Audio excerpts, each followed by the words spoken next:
Success. We've got a book review and its author coming up next. Landed for Success. Stay tuned.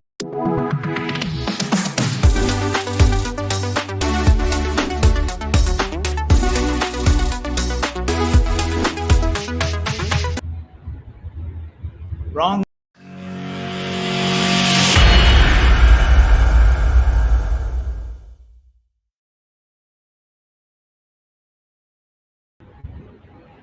That was the wrong one too. And that's what happens when you're in the wrong place at the wrong time.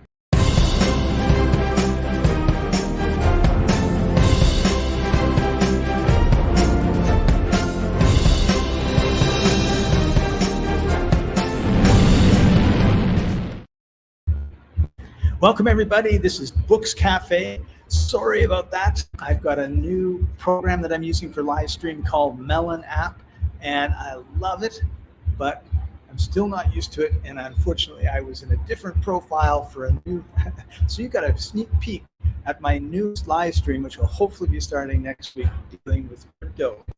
So this is Books Cafe, sponsored by free-ebooks.net. Head over there and get 5 free ebooks every month.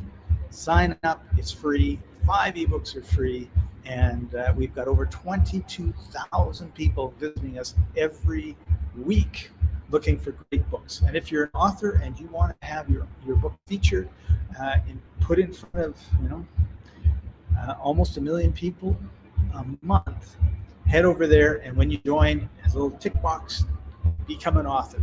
Awesome. All right, so with that, I'm hoping this is the right one, I'm going to bring on our guest.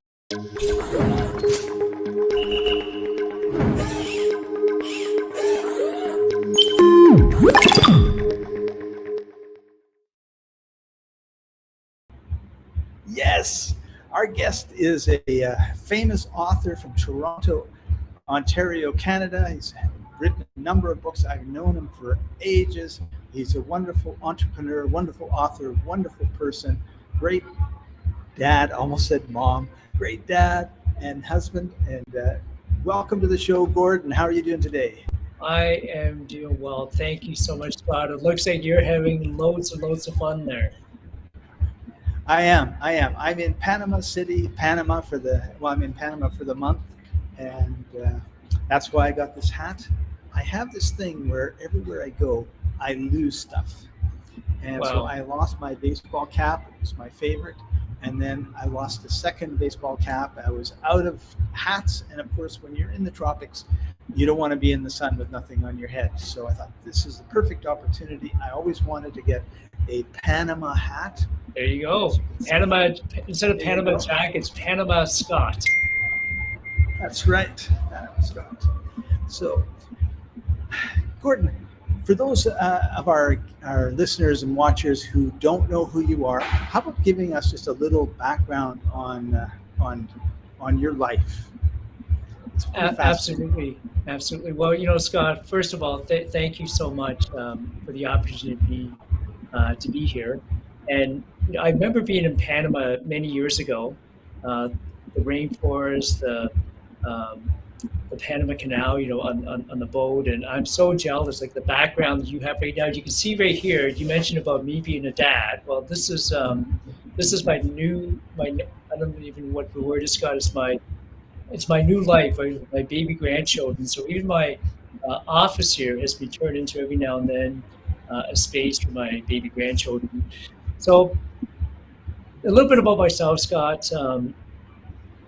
Landed for Success is the reason why we created this book, because my story is pretty simple. I'm an immigrant kid from Hong Kong. My parents moved to Canada when I was pretty young. And so my business partner, Jay, and I, who's also an immigrant as well, we thought, why not put together a series of stories, right? Stories from immigrants, some of the challenges and struggles that they went through, and how they survive and thrive. And as you can appreciate, how many of us have maybe sat at the dinner table and we had our, parents or grandparents or an uncle, and somebody tells us, if you think you had a rough or tough, you should have seen, when we first, moved to a new country, and my dad, for example, Scott, would always say, if you just knew when we came here, I had 50 cents in my pocket, I had an apple, and I had to take down 3 to 4 jobs just to make ends meet for the family. And so that's the reason why we started the book. And my background really is, it's always been an entrepreneur all my life. And I know what it's like, right? To struggle, to have money, not have money. And so I've always been inspired by other people's stories. And we thought, well, why not? Let's put together a series of authors who can also share their stories and help others land for success. Sorry, Scott, you muted there. I never remember to unmute. Tell us one of your favorite stories, Gordon. It can be in the book or outside the book. Yeah, one of my favorite stories, Scott, in the book is a young lady by the name of Pamela. And I remember when I was first introduced to her, I fell in love with her story right away.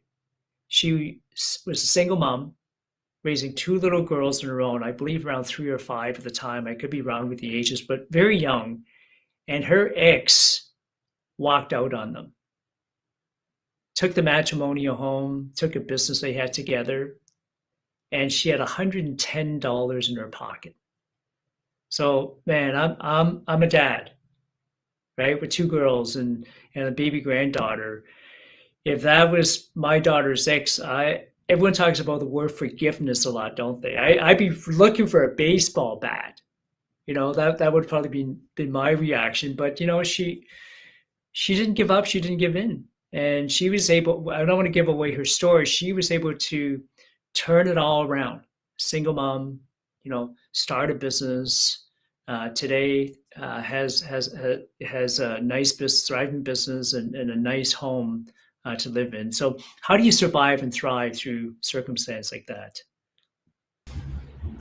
Yeah, and once you get to the other side, would you say that those are character building moments? Wow. Character building, absolutely. Sometimes I think when you're in the middle of it, right, it's hair raising Yeah. experience. And when you're in a terrible situation and somebody says, "Hey, it's going to get better," can anyone remember a time when somebody said that to you? You're like, "Come on, buddy! Yeah, Like, I was ready to clock. I mean, Yeah. how's it going to get better?" Not the right thing to say, Not the right, yeah. even though Really it's true. character building. But talking of no money, you remind me of after I graduated from university. So last year, my dream was always to go back to Australia because I was in grade 1, grade 2, part of grade 3 in Melbourne, Australia, and I always wanted to go back. So once I graduated, I had saved up some money, worked the summer, saved up some money, and went to Australia. And in those days, there were no debit cards. American Express, I don't think they even had it. Oh, if they did, it was way too expensive. And Wow. the way you traveled was traveler's checks, American Express traveler's checks. Yes. And so I got a bunch of American Express traveler's checks, and I thought, and $2,000 was a lot of money in those days, right? So I had $2,000. I took it out of the bank, gave it to my parents, and I said, okay, when I get to Australia, I'm going to go open a bank account. Just imagine nowadays, the 23-year-old Canadian going to Sydney, Australia, walking in with his passport and opening a bank account, no questions asked. Things have changed so much in a couple of generations, but that's what I did. I walked in, I opened a bank account, I got all the numbers, I called home, talked to my parents and said, here are the numbers, here's the bank, here's all the information, send my money. And they said, okay, tomorrow we'll do that. And I thought, well, it's going to take 2 weeks to get there because that's what everybody said. And I thought, well, I'm going to go up to the Barrier Reef and come back down. It'll take 2 weeks. So when I arrived in Sydney after 2 weeks, it was Friday afternoon. Okay, banks, they close at 3 or 4 o'clock, right? So I go in at 1 o'clock. Here's my bank book. They look in it, no money. Wow. So I call my folks. Wow, we sent it as soon as you told us. We sent it. Okay. And then I went back at 2 o'clock, no money. I went back at 3 o'clock, no money. I had $10 in my wallet. Wow.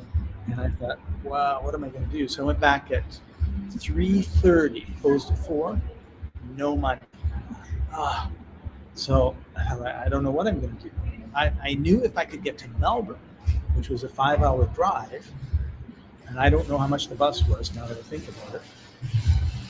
I had friends there that said, when you come to Melbourne, stay with us until you get settled. No problem, right? So I wander around downtown Sydney and I see this little travel shop, and he's got this big travel overland, India to England. And I thought, oh, that looks interesting. And in those days, they had these big trucks with tents and everything else, and you would pile on in, and they would drive you from India to Pakistan to Iran to Iraq to Afghanistan and through Europe to London. I don't think it runs anymore because you can't do it, I don't think, without getting blown up. So anyway, I went in and I talked to the guy and actually tell me about this thing. And he was, of course, I have an English, I have a Canadian accent. They have an Australian accent. I love hearing their accent. They love hearing my accent. So it's like blah, blah, blah, blah. So when we were kind of done talking about it, he looks at me and he says, well, what are you going to do now? And he told me this later. What he meant was, now that I have sold you this overland trip, how are you going to get to Kathmandu? Okay, that's what he meant. Wow. But I took it as like, what are you doing now? And I'm going like, I don't know. I gotta get to Melbourne somehow, and I only got $10 in my pocket. And he looked at me like I hit him over the head with a baseball bat. He says, I'm driving to Melbourne tomorrow. If you want, you can come. And I said, oh, great, right? So he drove me to Melbourne to my friends. On the way, he gets a speeding ticket. Wow. And a speeding ticket is $20. And he says, like, can you pay half this ticket? So I arrived in Melbourne with zero money. And so the postscript to the story is that when I got to Melbourne, I went to the bank and I said, is there any money? And it was actually about 2 weeks later that I actually went to the bank, because the people that I was staying with just, oh, no, we're looking after everything. We've got this Canadian staying with us, and we're going to just look after everything. Don't worry about it. So the money arrived, according to the bank, at 3:45 p.m. on that Friday. So if I'd gone back, at 10 minutes to, maybe it would have shown up, maybe it wouldn't. But on the book, it was just like, oh, you're kidding me, all that stress. But so somebody was watching over you, Scott. Somebody was looking after you. Full-time angels. I am so. I'm going to reverse this for a minute. I absolutely love you. Absolutely love what you do. You have inspired me. Thank you. Inspired so many people here at home in the Toronto area. I mean, many of my friends and clients have learned from you how to do podcasting. Like, that's where I learned it from, right? Udemy courses, lifestyle. Every now and then I get some of my guys saying, can you introduce me to Scott? Because I want to travel like him. And like, well, first of all, if you want to travel like him, you got to figure out how to create income or a digital lifestyle like Scott.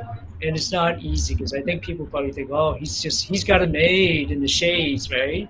But man, you figured it all out, and I want to say thank you for doing that, inspiring the rest of us. Thank you. You're very good at reversing the host-guest scenario there, Gordon. But I am here in Panama. Panama has 354 islands, if you can believe it. I thought like 6, right? And then I heard that. So I went on a trip to one of the islands, and it was 4 hours to the coast where the island was, and then another hour on the water, and then we're at the island. So I left here at 5:30, 5:15, got to the boat at 9 something, or 10, and then 11 got to the island, hanging around the island, went to another island for lunch, and then came home, another hour on the water, another 4 or 5 hours in the car. And of course, all I took pictures of was the island, and the water, and, the good stuff, right? And I thought afterwards, like how many people because I didn't really know what I was getting into, right? It's like, Right. oh, there's this great trip. You can go on this island. The island's beautiful. Okay, didn't really, what time do we leave? 5. What? Yeah, you got to get up early to get on this. Oh, okay, and then it's like 4 hours later. It's like, holy smokes, this is a long way, and for a day trip. Mm. But I often think, people see like the good part, the fun part, and they don't really realize that it's like the ducks, right? They're nice and calm on the water, but they're I paddling know. like crazy underneath. So, how did you come up with the idea for for Success Group? Yeah. So, Scott, again, J. Jack Anthony, a good friend of mine, we've always ran across each other at different events all throughout the years. In fact, you spoke at an Empower Women to Succeed event, so Jay would have Yes. an events like that. And so we've always said, let's do something together.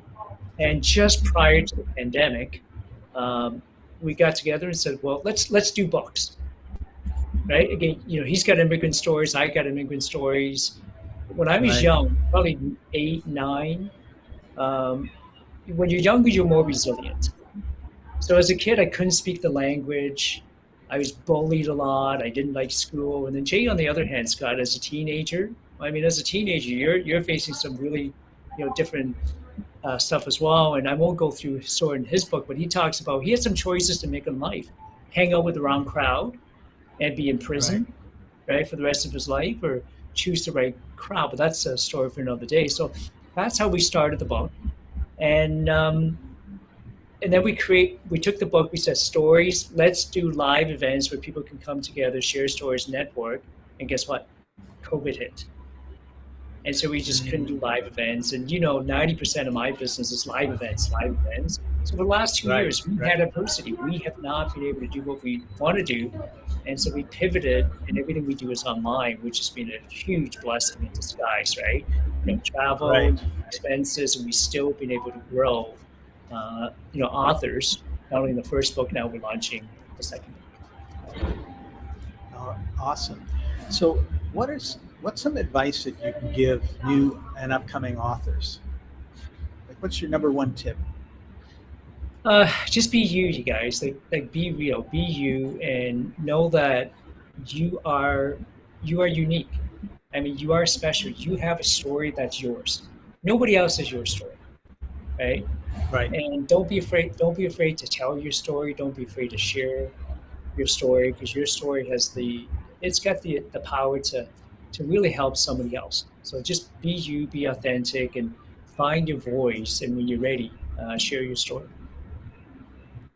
Awesome. And I would suggest that one really good way to quickly become an author Okay. is to participate in a project like what you're doing. Got it. Yeah, absolutely. A published author. Right? Sure. Like, I have a book and I'm in the book. Absolutely. I mean, it's great to have your own book, right? We have a lot of friends who have books. Right. I have some friends who spend 20, 30, 50 grand just to write a book, and it's still sitting in their basement. They gave away a copy to their mom, their dad, their brother, their sister, their aunt. So it's nice to have your book, and if you get the money for that. But for a lot of my clients, some of them want to write a story, Scott, because it really is, when you write your story, it's just the healing process of being able to have a story that you overcome, not something you're still living in, but something you've overcome, and you can share with somebody else. It's really healing, right, for some. And we got some of our clients who write on a chapter in the book because they want to leverage it as a story so they can become a published author. And so instead of spending 10, 20, 30,000 to write a book, it's funny, Scott, I just got a call from someone wanting me to interview them. Guess how much they charge to be in their book? It starts at $80,000, and the highest price tag was $250,000. I was shocked, right? So I thought, and I'm afraid to ask someone for $1,200 with everything we give them to help them write a chapter in the book and promote it. But what's easy for our authors, Scott, is we work with them to write 1,000-word draft, and that's it. It's just a rough draft, and they're done. And it goes to our editor, and our editor works the magic. And then some of our authors, they'll record it, get it transcribed, and then our author will write it. And if they're really stuck, we give them a ghostwriter. and their stories done. We have some authors now that have come back and they've done 3, 4, 5, 6 books with us. Nice. That's awesome. So one of the things that I'm discovering about the writing industry is you don't necessarily have to write. You have to have the idea Yes. and then flesh it out or put the bones on it and then let somebody else flesh it out. And I have a friend who does. He's got 12 children's books, and I think he's got 7 of them published. That's amazing. And he has an artist, he has a partner. 2 of them talk about what the book is going to be about, blah, blah, blah, blah, blah. Yes. Then they have a writer, they tell the writer writes it. I mean, and it's a children's book, so I mean, it's not like it's 1,000 words in the whole book. Right. It's but it's like 3 or 4 lines and a picture of something, and then 3 or 4 lines and a picture of something. Yes. And so they just every month they come out with a new book because they've kind of hit the. It's like when you're running and you hit that point where all of a sudden you're just floating instead of running. Yeah, yeah. They're just off to the races, as they speak, right? They're just off.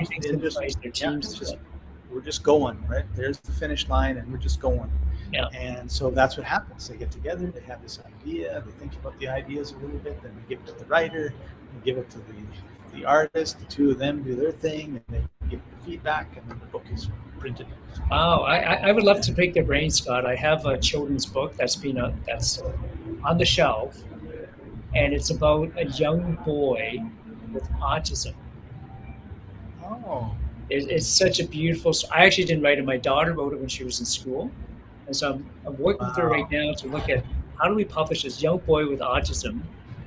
And, for families with kids with autism, talks about bullying. It would be talks about huge. bullying, talks about acceptance. It's just a beautiful story. Yeah. You're going to have to come on because the author I was talking about is co-host of this show, but this particular week he couldn't be on. So usually there's three of us, you, me, and Chaffee. Okay. But he's tied up this week in North Carolina. Okay. That'd be and amazing. He couldn't be on, but I'll definitely introduce the 2 of you because he's amazing and the way that he does it.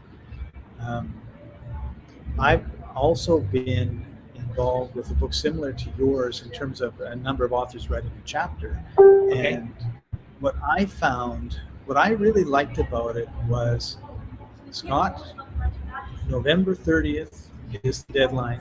Get your chapter in. Yes. Yes, Mr. Boss, like whoever the person is that's doing it, because you need it by then, I will do it come hell or high water by then. And I did, right? Now, if I was writing my own book, it would still be not done. I know what you mean. Right? Yeah. So I find that, so for me, this is one of the reasons why I really like collaborating. Right? Yeah. If you weren't here as my guest, we probably wouldn't have the show.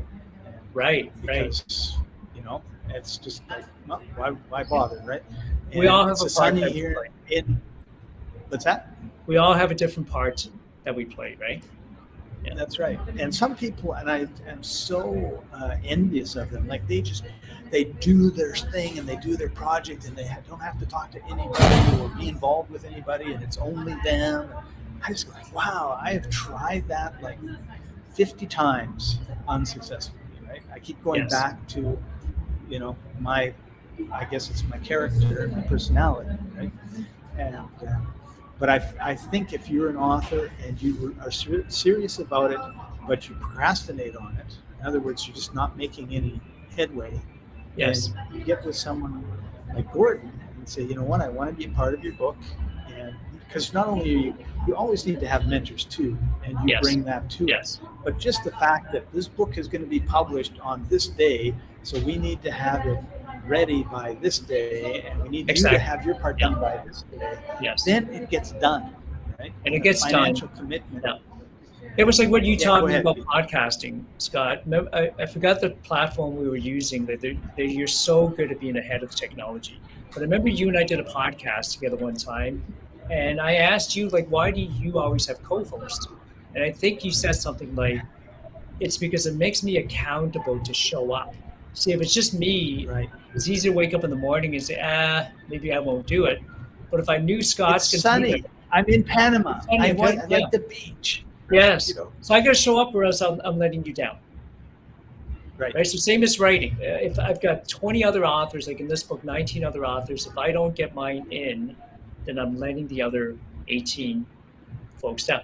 Scott, I got a quick story. You Right. mentioned story. Rick Kai is someone that went through one of your Udemy trainings when you were in Toronto, and his story is incredible. You know, he talks about when he was a kid, he used to be bullied as well, and then his mom finally decided to put him into karate. And fast forward to today, he's a sensei, and he started a very successful um, I don't know, karate school pre-COVID. And then when COVID hit, it ruined his business. So I'm not going to go through, his story. If you get a chance to read it, how he eventually, despite of COVID, despite of financial challenges, he was able to take his business online, right? And in less than a year, in about a year, he was able to pay off $100,000 debt. So it's pretty incredible landed for success Wow, story. that is awesome. And let's talk a little bit about garbage in, garbage out. We Mm, often talk about that in terms of computers. You know, yes. to err is human. To really screw up requires a computer. You know, and oftentimes we talk about, you put garbage information into the computer, you get garbage information out of the computer, and what we put into our ears or into through our eyes, reading or listening, also has a huge impact. So when people are reading inspirational stories like in your book, Yes. how do you think that helps them? I mean, I think it Yeah. must make a Yeah. huge difference. Garbage in, garbage out. What we put in our mind is what's going to come out. We've always been taught that, right? And it's true. It's like, the computer days. And just maybe I'm dating myself. And I remember in high school, those punch cards, right? So it's really true. Yeah, I remember them. So the late great Bob Proctor, right, talks about our conscious and our subconscious mind. Not that I'm an expert with that, but he says what we put into our minds, whether it's true or not, we really don't know. Like our subconscious mind can't tell the difference between something that's real or not real. So what is it we're feeding our mind? So we're feeding our stuff that's negative. Guess what? We're going to develop a negative mindset, right? If we're feeding ourselves with stuff that's always going to depress us, get us down, drag us down, then why are we even thinking about those things? Napoleon Hill talks about, stop. Thoughts are things. What are you thinking about? And thinking things to results. Or Zig Ziglar says you are always going to move towards the thing that you think about. Or too many people think about the things that they don't want, right, versus the things they do want. Now, when we work with an author, again, we want to make sure that the story that they're going to share is something that they've actually experienced, but they've already survived those experiences. So they're not bringing a story, right, where you're like, oh man, that person is still so mad and angry at that situation. No, they've overcome it. Right? They've already overcame that situation. As tough as it is, they've been able to survive, thrive, and then that story, as you read the author's story, we want you to be able to find in one of their stories your story, right? Your land for success story. And if you haven't found it yet, I really believe that one of these stories that you're going to read will help you find that.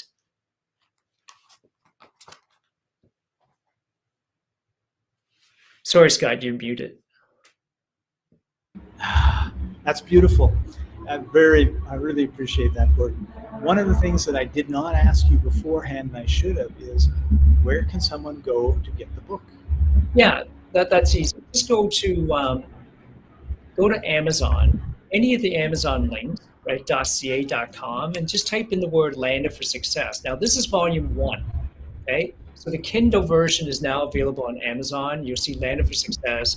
It's a black cover, black and gold. It'll say Landed for Success, from burnout to victory. That's one way. Or the easier way would be just go to landedforsuccess.com/book launch. landedforsuccess.com/book launch, and you'll be able to click on there, open up all the different country links where you can actually buy a copy of the Kindle version today. Awesome. That's land. I just want to make sure we've got this for Yep, appreciate that. on So landedforsuccess.com/book launch. that's it.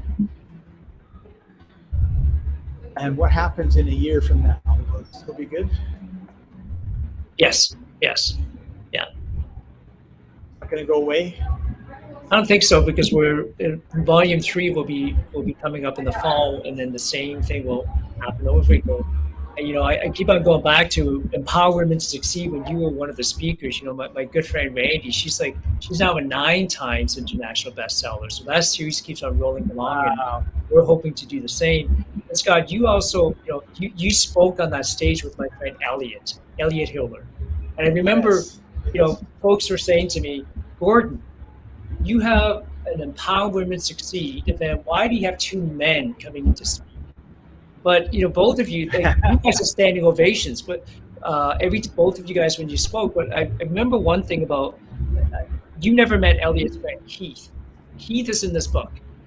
So Elliot was in the first book, this one right here, and then Keith is now in the second book.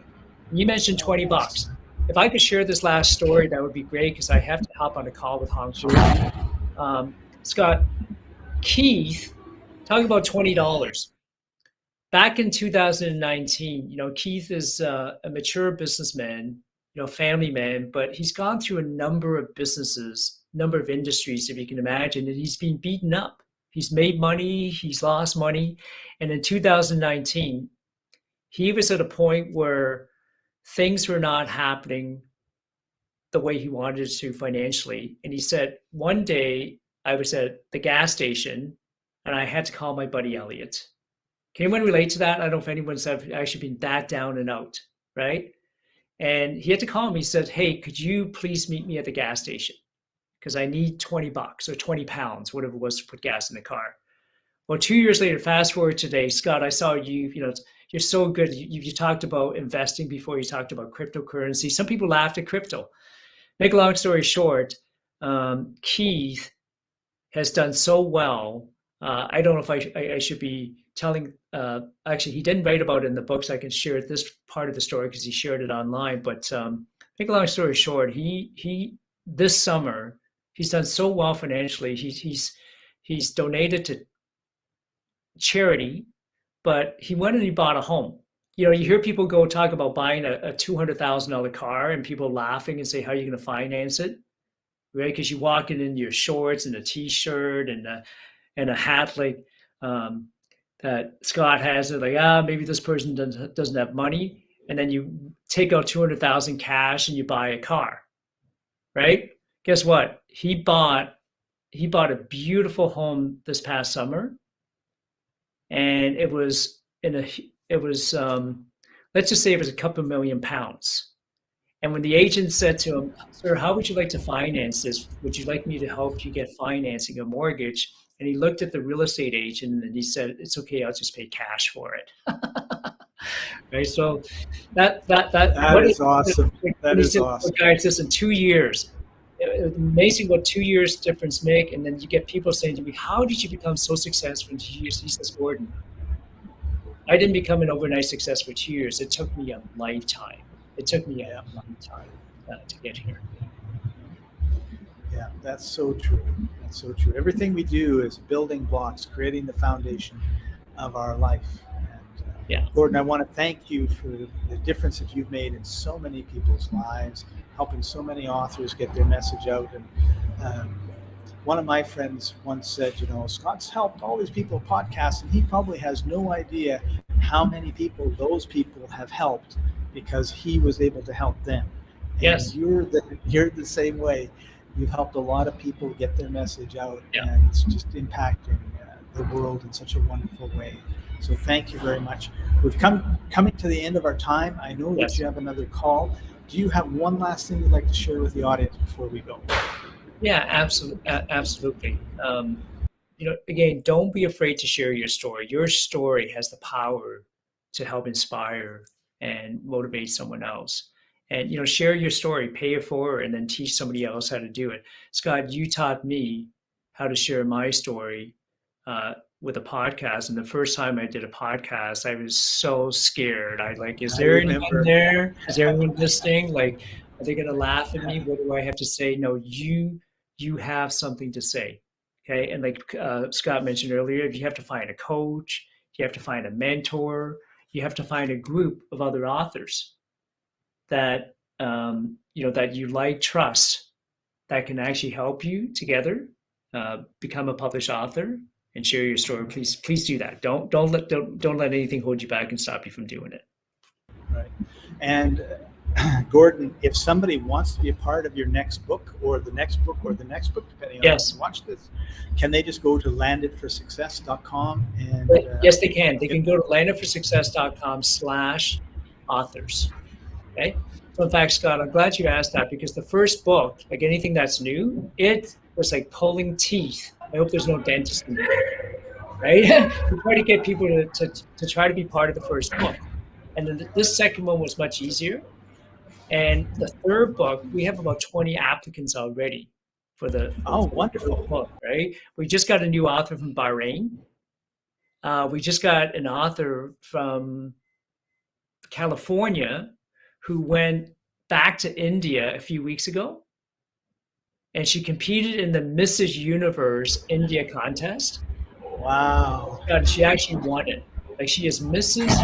Universe India, and she's now going to be a co-author in Volume 3, Landed for Success.